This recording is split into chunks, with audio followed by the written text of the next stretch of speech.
তো guys Garena কত বড় গাঞ্জাখোর তোমরা এই ভিডিওটা দেখলে বুঝতে পারবা যে কেন আমি এই কথা বললাম। তোমরা এই শেষ পর্যন্ত এই ভিডিওটা দেখো তাহলে বুঝতে পারবা। তো আমি কিন্তু একটা বিয়ার র্যাঙ্ক ম্যাচ স্টার দিয়ে দিয়েছিলাম ডায়মন্ড 2 লবি স্টারে। তো আমি কিন্তু এখানে দেখছো পিকের ভিতরে নেমে একজন প্লেয়ারকে ফুল ড্যামেজ দেওয়ার চেষ্টা চালিয়ে গেছে। ওয়ান গুলি দিয়ে একটা টুকা দিয়ে আরেকটি টুকা দিয়ে কিন্তু একজনকে এখানে নকডাউন করে ফেললাম। তো গাইস দেখতে দেখতে কিন্তু আরেকটা প্লেয়ার রাশ করে ফেলেছে, ওকেও কিন্তু আমি এখানে নকডাউন করে ফেললাম। আমার সামনে কিন্তু আরো দুইটা প্লেয়ার এখানে কিন্তু আমার সামনে আরেকজন রাশ করে দিয়েছে, আমি কিন্তু ওকে নকডাউন করে ফেললাম। এখানে দেখতে দেখতে হয়ে গেছে আমার 3টা কিল। তো এখানে কিন্তু আমার সামনে আরো দুইটা প্লেয়ার আছে, আমি কিন্তু এখানে আরেকজনকে নকডাউন করে আমার টিমমেটকে কিন্তু আমি রিভেট দিয়ে দিলাম। আমার সামনে প্যাকের ভিতরে আরেকটি প্লেয়ার আছে, ওকে কিন্তু আমি ফুল ড্যামেজ দিয়ে প্যাক করাতে বাধ্য করেছি। তো এখানে কিন্তু আমি ওকে ফুল ড্যামেজ দিয়ে আবার নকডাউন করে ফেললাম। তো দেখতে দেখতে কিন্তু আমার হয়ে গিয়েছে 5টা কিল।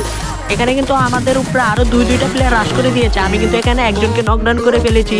দেখতে দেখতে ম্যাচের শেষে এসে পড়েছি আমি। এখানে কিন্তু আমার সামনে ফুল স্কোয়াড, একজনকে আমি নকডাউন করে ফেললাম। আমার সামনে আরেকটা প্লেয়ার, ওকেও ফুল ড্যামেজ দিয়ে কিন্তু ওকেও নকডাউন করে ফেললাম। যখনই কিল কনফার্ম করতে যাব তখনই আমাকে আরেকটা প্লেয়ার এসে মেরে দেয়। বড় কথা এটা নয়, বড় কথা হচ্ছে যে যখন তোমরা আমার প্লাসের দিকে লক্ষ্য করবা দেখতে পারবা যে আমাকে 9 প্লাস দেওয়া হয়েছে।